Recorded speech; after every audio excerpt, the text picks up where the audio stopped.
नमस्कार, आप देख रहे हैं इंडिया न्यूज उत्तर प्रदेश उत्तराखंड और मैं हूं आपके साथ प्रियंका राय। रुक करेंगे सुपरफास्ट खबरों का।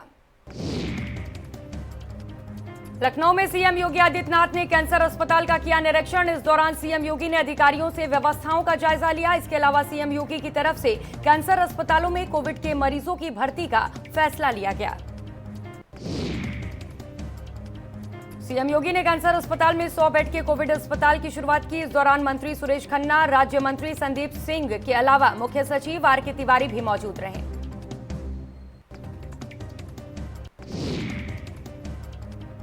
यूपी में पत्रकारों को लेकर योगी सरकार ने बड़ा फैसला लिया है। योगी सरकार की ओर से पत्रकारों को फ्रंटलाइन वर्कर माना गया है। साथ ही उन्हें प्राथमिकता के आधार पर वैक्सीन लगाने के आदेश भी दिए गए हैं। साथ ही मीडिया कर्मियों के परिजनों को फ्री वैक्सीन लगाने के भी आदेश जारी किए गए हैं।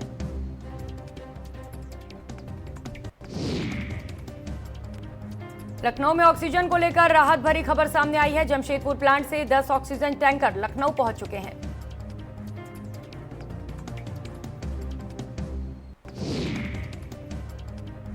प्रधानमंत्री नरेंद्र मोदी ने देश में कोरोना महामारी संकट और मेडिकल स्टाफ की संख्या बढ़ाने के लिए कई महत्वपूर्ण फैसले लिए हैं। प्रधानमंत्री कार्यालय के अनुसार नीट पीजी परीक्षा कम से कम 4 महीने के लिए स्थगित की जाए। पीएम मोदी के फैसले के अनुसार एमबीबीएस फाइनल ईयर के छात्रों की सेवा हल्के कोविड-19 लक्षण वाले परिजनों की मॉनिटरिंग के लिए ली जाएगी। बीएससी नर्सिंग जीवीएन पास नर्सों की सेवाएं सीनियर डॉक्टरों की निगरानी में फुल टाइम नर्सिंग ड्यूटी के लिए ली जाएंगी। स्वास्थ्य विभाग के फ्रंटलाइन वर्कर्स को सीएम योगी ने बड़ा तोहफा दिया है। सीएम योगी ने मानदेय में 25% की बढ़ोतरी की है। सीएम के इस फैसले को स्वास्थ्य कर्मियों का मनोबल बढ़ाने के रूप में देखा जा रहा है। सीएम योगी ने मानदेय पर 50 करोड़ रुपए अतिरिक्त खर्च करने का फैसला लिया है। इसके अलावा योगी सरकार मेडिकल और पैरामेडिकल को भी विशेष पैकेज देने की तैयारी में है। कोरोना के खिलाफ जंग के लिए टीम 9 को सीएम योगी ने निर्देश जारी किए हैं। सीएम योगी ने कहा कि स्वास्थ्य विशेषज्ञों का एक सलाहकार पैनल तैयार होना चाहिए जो टीम 9 को आवश्यक परामर्श देने का काम करेगा। गाजीपुर में कोरोना महामारी संकट के बढ़ते प्रकोप को देखते हुए सरकार का साथ देने के लिए सामाजिक संस्थाएं भी आगे आने लगी हैं। इसी क्रम में रूरल फाउंडेशन और अम्मा फाउंडेशन के सहयोग से गाजीपुर में कोरोना की रोकथाम के लिए एक मेडिकल इक्विपमेंट बस स्वास्थ्य विभाग को सुपुर्द किया गया।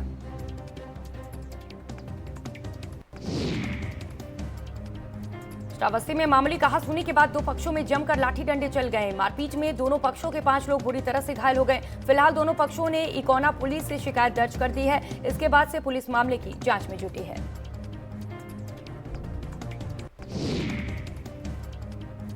जालौन में 2 शव जले हुए मिलने से इलाके में हड़कंप मच गया। पूरा मामला सिरसालकर थाना क्षेत्र का है, जहां जंगल में 2 शव जले हुए मिले हैं। दोनों शवों को पहचान पाना मुश्किल था। बताया जा रहा है कि मोहल्ला काशीराम कॉलोनी से मामा भांजे संदिग्ध हालत में लापता हो गए थे। दोनों शवों के परिजनों ने कोतवाली पहुंचकर लापता होने की शिकायत दर्ज कराई थी, जिस पर पुलिस ने मौके पर लापता मामा भांजे के परिजनों को बुलाया। जब जूते और कपड़े से उनकी पहचान 4 दिन से लापता नसीम और राशिद के रूप में हुई। प्रशासन की ओर से रोक के बाद भी वाराणसी के रोहनिया थाना क्षेत्र के मडाव गांव के विजयी ग्राम प्रधान प्रत्याशी और बीडीसी प्रत्याशी के चुनाव आयोग ने धज्जियां उड़ाते हुए जुलूस निकाला। मडाव से प्रकाश गौड़ प्रधान पद पर निर्वाचित हुए हैं। परिणाम के बाद नवनिर्वाचित बीडीसी और 50 से अधिक लोगों के साथ प्रकाश गौड़ ने क्षेत्र में जुलूस निकाला। इस दौरान ना तो सोशल डिस्टेंसिंग थी और ना ही किसी के मुंह पर मास्क।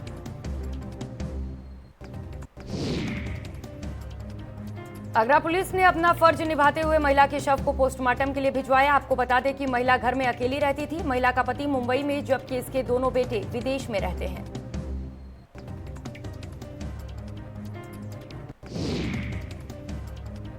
शामली में मतगणना स्थल पर अपने 1 साल बेटे के साथ ड्यूटी करती हुई महिला कांस्टेबल की तस्वीर सोशल मीडिया पर वायरल हो रही है। कोरोना संकट काल में भी 1 साल के बेटे के साथ मतगणना स्थल पर ड्यूटी कर महिला कांस्टेबल ने अपनी ड्यूटी और अपना फर्ज दोनों एक साथ निभाया।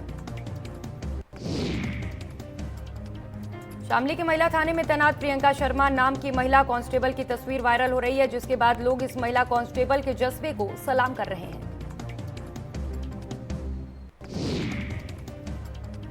ग्रेटर नोएडा के नॉन कोविड अस्पतालों को ऑक्सीजन नहीं मिलने से डॉक्टर नाराज हैं। 1 दर्जन से ज्यादा अस्पतालों के डॉक्टर ने अस्पताल में तालाबंदी की चेतावनी दी है।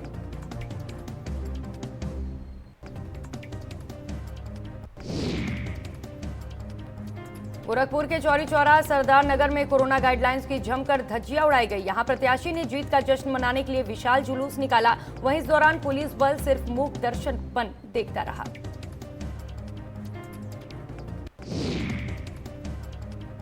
गाजियाबाद में लॉकडाउन होने के बावजूद रोड पर निकलने वाले गैर जिम्मेदार लोगों की कमी नहीं है। एक बस ड्राइवर बिना मास्क लगाए ही सवारियां भरता रहा और पूछे जाने पर धमकी देने लगा।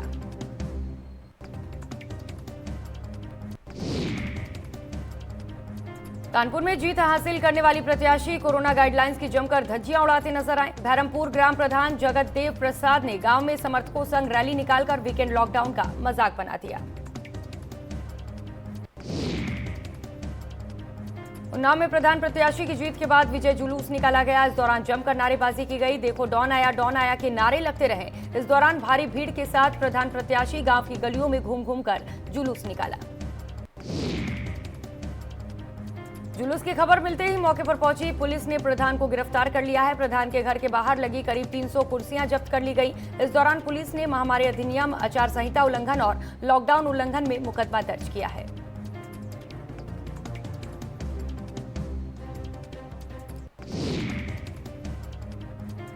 आगरा देहात में चुनाव आयोग ने जीत के जश्न में डूबे नवनिर्वाचित प्रधान पर बड़ी कार्रवाई की है। नवनिर्वाचित प्रधान सैकड़ों की भीड़ के साथ जुलूस निकाल रहे थे, जिसका वीडियो सोशल मीडिया पर वायरल हो रहा है।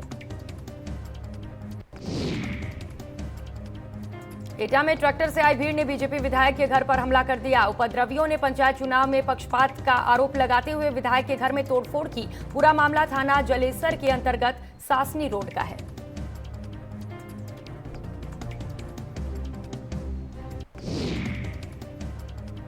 जालौन में विजय जुलूस निकालने पर पुलिस ने बड़ी कार्रवाई की है। बीडीसी और प्रधान प्रत्याशी के समर्थकों को हिरासत में लिया है। पूरा मामला कोटरा थाना क्षेत्र के ग्राम कुकरू का है।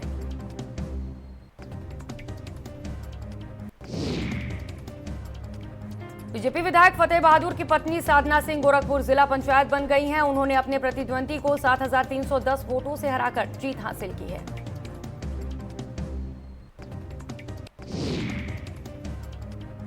बलरामपुर में मतगणना के दौरान बड़ी लापरवाही का मामला सामने आया है। यहां कोरोना की जांच के लिए मेडिकल कैंप लगाया गया था, लेकिन तमाम एंटीजन किट केंद्र के बाहर पड़ी मिली है। आपको बता दें कि यहां 3 कर्मी कोरोना पॉजिटिव भी पाए गए थे। पीलीभीत में पूर्व मंत्री रियाज अहमद की बेटी भी रुकैया का निधन हो गया है। रुकैया आरिफ पूर्व जिला पंचायत अध्यक्ष थी। 1 सप्ताह के अंदर पिता और बेटी की कोरोना से मौत हो गई।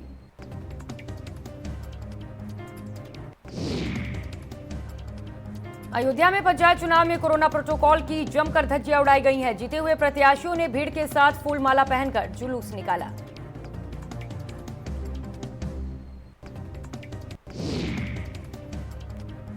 हापुड़ में मतगणना स्थल पर पहुंचे 2 युवकों की पुलिस ने पिटाई कर दी। दोनों युवक मतदान स्थल पर फोन लेकर पहुंचे थे।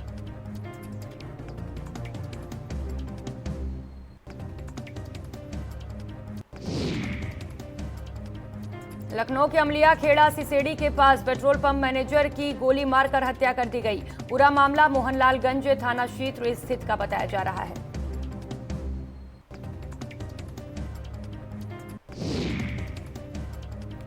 जालौन में डकोर थाना इलाके में हारे हुए प्रत्याशी के चाचा ने ताना तमंचा जीते हुए प्रत्याशी के पिता पर तमंचा तान दिया। स्थानीय लोगों ने आरोपी से तमंचा छीना। वीडियो वायरल होने के बाद एसपी ने कार्रवाई की। गैंगस्टर एक्ट के तहत मुकदमा दर्ज करने के आदेश दिए।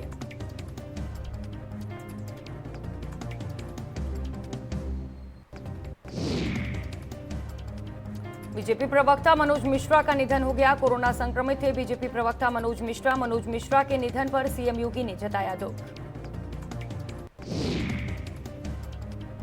दर्जा प्राप्त मंत्री अजय प्रताप सिंह का कोरोना से निधन हो गया। अपना दल से मंत्री थे अजय प्रताप सिंह। निजी अस्पताल में कोविड का इलाज चल रहा था।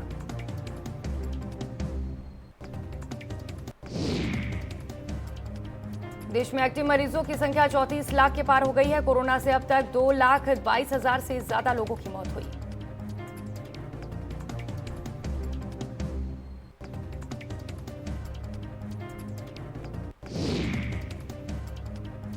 मारपीट का वीडियो सोशल मीडिया में वायरल हो रहा है। सूचना के बाद पुलिस ने 3 लोगों को गिरफ्तार किया।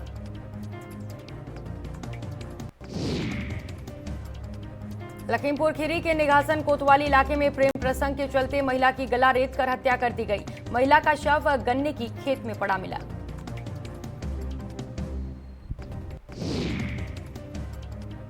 सूचना पर मौके पर पहुंची पुलिस ने शव को कब्जे में लेकर पोस्टमार्टम के लिए भेजा और मामले की जांच में जुट गई है। मृतक के पति ने गांव के ही एक युवक पर हत्या का आरोप लगाया।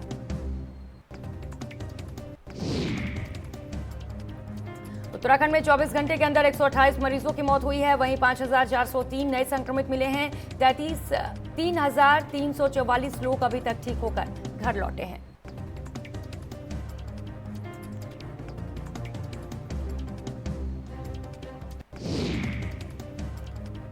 उत्तराखंड में 14 मई को अक्षय तृतीया के मौके पर यमुनोत्री धाम के कपाट खुलने के साथ ही चारधाम यात्रा की शुरुआत हो जाएगी। इस बार कोरोना संक्रमण को देखते हुए तीर्थयात्रियों के लिए यात्रा स्थगित कर दी गई है। कपाट खुलने को लेकर चारधाम देवस्थानम प्रबंधन बोर्ड के मुख्य कार्यकारी अधिकारी रविनाथ रमन ने एसओपी जारी कर दी है, जिसके तहत चारों धामों के कपाट रोजाना सुबह 7 से शाम 7 बजे तक ही खोले जाएंगे। यमुनोत्री धाम के कपाट अक्षय तृतीया पर 14 मई को दिन में 12:15 बजे और गंगोत्री धाम के कपाट इस बार 15 मई को सुबह 7:30 बजे खुलेंगे, जबकि केदारनाथ के कपाट 17 मई को सुबह 5 बजे और बद्रीनाथ धाम के कपाट 18 मई सुबह खुलेंगे। उत्तराखंड शासन ने एक बार फिर 7 पीसीएस अधिकारियों के तबादले किए हैं। देर शाम आदेश जारी करते हुए सभी अधिकारियों की नई जिम्मेदारियों की सूचना उन्हें दी गई है। आदेश के मुताबिक पीसीएस हरवीर सिंह को सचिव मसूरी देहरादून विकास प्राधिकरण बनाया गया है।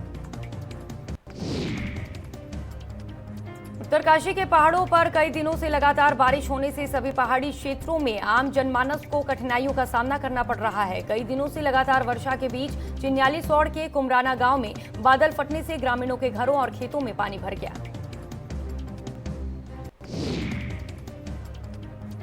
भारी बारिश के बाद अलग अलग स्थानों पर बादल फटने की घटनाओं ने कई घरों, गौशाला, पैदल रास्तों, विद्युत लाइनों, पेयजल लाइनों को भारी क्षति पहुंचाई है, तो वहीं कई जगहों पर मोटर मार्ग भी बाधित हो गया है। पौड़ी नगर में कोविड कर्फ्यू का मजाक बनाया जा रहा है। जहां एक ओर कोरोना संक्रमण फैलने के कारण जिला प्रशासन को कोविड कर्फ्यू जैसा कदम उठाना पड़ा, वहीं अभी भी लोग इसके प्रति लापरवाह नजर आ रहे हैं। दून चिड़ियाघर में वन्य जीवों और पक्षियों को किसी भी प्रकार की दिक्कत न हो, इसका पूरा इंतजाम किया गया है। चिड़ियाघर के कर्मचारियों को हिदायत दी गई है कि किसी भी वन्य जीव और पक्षियों के व्यवहार में कोई बदलाव दिखता है तो इसकी तत्काल जानकारी दी जाए। कोरोना संक्रमण की दूसरी लहर के चलते राजाजी टाइगर रिजर्व पार्क में जंगल सफारी पर 15 मई तक फिलहाल रोक लगा दी गई है। इसके बाद भी हालात सामान्य होने पर ही जंगल सफारी करने का अवसर सैलानियों को दिया जाएगा। उत्तराखंड में कोरोना संक्रमण की बढ़ती रफ्तार को देखते हुए सरकार ने 3 जिलों में कोरोना कर्फ्यू 3 दिन और बढ़ा दिया है। अब देहरादून, हरिद्वार और उधम सिंह नगर जिले में 6 मई तक कर्फ्यू रहेगा। रविवार शाम को तीनों जिलों के जिलाधिकारियों ने कोरोना कर्फ्यू 3 दिन बढ़ाए जाने के आदेश जारी किए। आदेश के अनुसार दुकानों को खुलने का समय 2 बजे से घटाकर 12 बजे तक कर दिया गया है। आवश्यक सेवाओं से जुड़ी दुकानें केवल दोपहर 12 बजे तक ही खुलेंगी। वहीं निर्माण सामग्री, सीमेंट, सरिया, रेत, बजरी, ईंट की दुकानें भी दोपहर 12 बजे तक ही खुली रहेंगी। शव यात्रा और अंतिम संस्कार में अधिकतम 20 लोग शामिल हो सकेंगे। शादियों और संबंधित समारोहों में अधिकतम 25 लोगों के शामिल होने की अनुमति। बीजेपी ने जीता सल्ट विधानसभा उपचुनाव। बीजेपी प्रत्याशी महेश जीना ने कांग्रेस की गंगा पचौली को 4000 वोटों से हराया। बीजेपी में जश्न।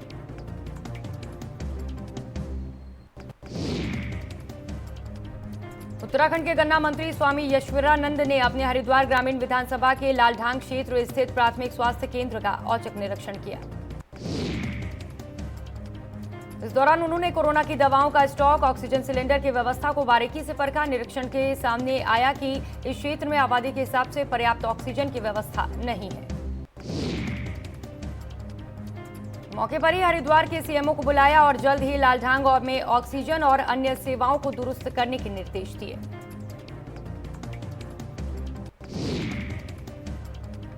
क्रिकेट के फटाफट फॉर्मेट आईपीएल में कोरोना ने भयंकर दस्तक दे दी है, जिसके कारण आईपीएल को फिलहाल अनिश्चितकाल के लिए स्थगित कर दिया गया है। कई खिलाड़ियों और स्टाफ में कोरोना संक्रमित होने के कारण फैसला लिया गया।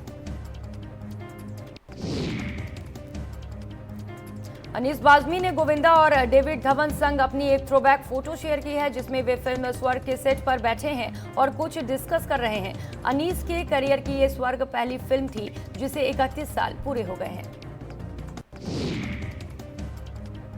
फरहान अख्तर ने कोविड की नकली दवाएं बेच रहे लोगों को लेकर ट्वीट किया। कहा, जो ऐसे परेशानी वाले समय में लोगों को धोखा दे रहे हैं वो किसी राक्षस से कम नहीं है। ऐसे लोगों को शर्म आनी चाहिए।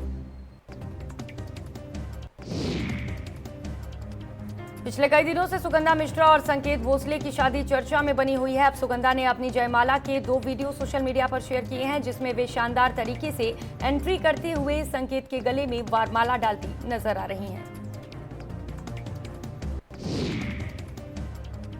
कार्तिक आर्यन ने रविवार को अपने इंस्टाग्राम अकाउंट पर एक थ्रोबैक तस्वीर शेयर की। तस्वीर में उन्होंने मास्क नहीं पहना है और अपने सिर को डायनासोर के मुंह में रख रहे हैं। कार्तिक आर्यन बता रहे हैं, अगर आप मास्क नहीं पहनेंगे तो इस तरह से आपको खतरा रहेगा। 20 साल बाद Sunidhi Chauhan solo single song ये रंजिशें लेकर आई हैं। इस तरीके के आगे भी वे सिंगल गाने लाने के प्रयास में हैं। सिंगल रहित उन्होंने ये पहला स्टूडियो में गाने का अनुभव साझा किया। कोरोना से संक्रमित रणधीर कपूर कोकिलाबेन अंबानी अस्पताल में भर्ती हैं। उन्हें आईसीयू से वापस नॉर्मल वार्ड में शिफ्ट कर दिया गया है। रणधीर कपूर ने बताया कि मैं पहले से बेहतर हूं, जल्द ही घर वापस लौटूंगा।